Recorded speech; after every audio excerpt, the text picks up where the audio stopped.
Hello everyone and welcome. In today's video I'll show you how to fix VIVO X300 FE battery draining too fast.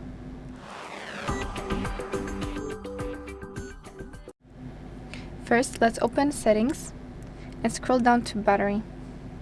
Then if you go down here, you have battery usage by app, then choose an app that has a high battery usage percentage and press on stop running in the background. Now go back and put your phone into battery saver. This will lengthen out the lifespan of your battery. You can also set it to power saving management. For example, when your phone is at 30%, the battery saver will turn on automatically. And that's it for today. Thank you so much for watching. Make sure to like and subscribe. And I'll see you in the next one.